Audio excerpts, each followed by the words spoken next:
This channel does not promote any violent, harmful, or illegal activities. All content provided by this channel is meant for an education purpose only. এক ছেলে এবং এক মেয়ের মা, স্বামী থাকেন বিদেশে, সংসারের কাজ আছে, কিন্তু তা বলে রাজনীতির সঙ্গে যুক্ত থাকবেন না কেন? ঘর সামলেও যে রাজনীতির তপ্ত ময়দানে নামা যায়, সেটাই যেন দেখাচ্ছেন সন্দেশখালীর সংখ্যালঘু পরিবারের মেয়ে সিরিয়া পারভিন। গাড়ির ওপর রাজ্য বিজেপি সভাপতি সুকান্ত মজুমদার, পুলিশ তাকে নামাতে মরিয়া। এর মাঝেই এক দাপুটে মহিলা উঠে এলেন গাড়ির ওপর, কার্যত ধাক্কা দিয়ে সরিয়ে দিলেন পুলিশ কর্মীকে।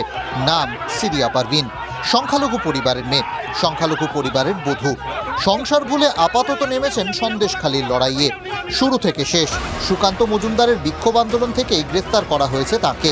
ছোট্ট একচালা বাড়ির দরজায় বসে মেয়ের অপেক্ষায় মা। মেয়ে বাড়ি আসছে না, ভয় করছে?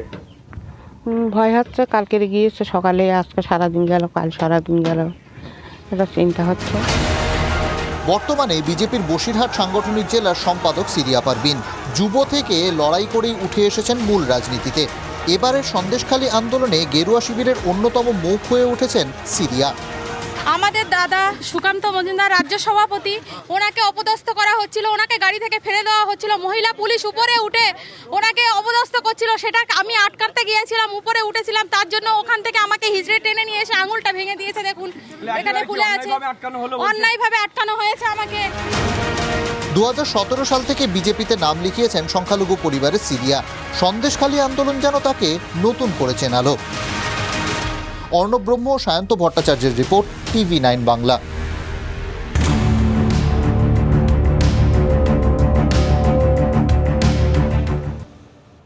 তারাদের মোহভঙ্গ, শাসক দলের অস্বস্তি, তারকা বিতর্ক বেড়েই চলেছে তৃণমূলে।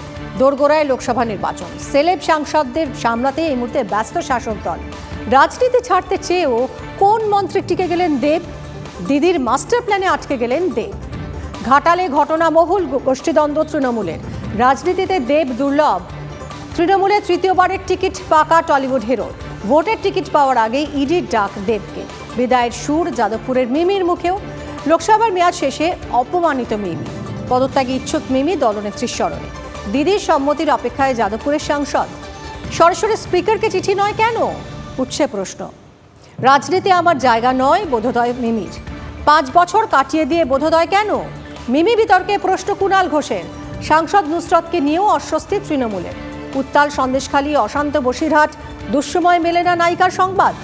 নুসরতের বিরুদ্ধে ফ্ল্যাট প্রতারণার অভিযোগ, দলে থেকেও দলছুট বসিরহাটের সাংসদ। ফিল্মস্টার সাংসদদের ধরে রাখবে তৃণমূল?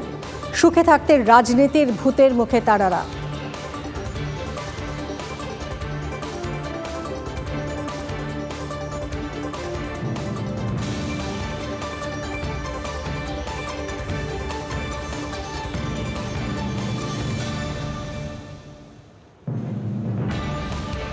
ভিকটিম হিসাবে মমতা ব্যানার্জির রাজত্বে তিনি যদি সত্যিকারের পদত্যাগ করে প্রতিবাদী হতে চান, তার জন্য বাংলার আমি স্বাগত জানাবো এবং বলবো আমাদের বোন মিমির বিলম্বে বোধোদয় হলো।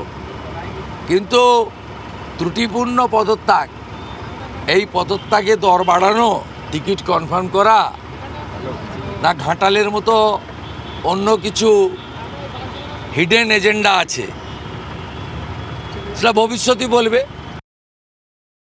5 বছরের এমপি টার্মের 4.5 বছর হয়ে গেছে। এখন ইস্তফা দেওয়া না দেওয়ার ওপর কিছু নির্ভর করে বলে আমার মনে হয় না। ফলে এটা একটা, এই নাটকীয়তার খুব মানে আছে কি? তৃণমূলে গিয়ে সবার এত দম বন্ধ হচ্ছে কেন? নাকি হাল সবাই বুঝে গেছেন যে তৃণমূলে থেকে খুব লাভ বেশি কিছু হবে না, বরং বদনামের ভাগিদার হতে হচ্ছে। হাল খারাপ, সেই কারণে কি কেটে পড়ার তাল করছেন? বৃষ্টির পাট চুকল, দুদিনের জন্য ঠান্ডা ফিরবে জেলায়। 12-13 ডিগ্রিতে নামতে পারে পশ্চিমাঞ্চলের তাপমাত্রা। আজ কলকাতার সর্বনিম্ন তাপমাত্রা 20.7 ডিগ্রি। 18 ডিগ্রির ঘরে নামতে পারে কলকাতার পারদ।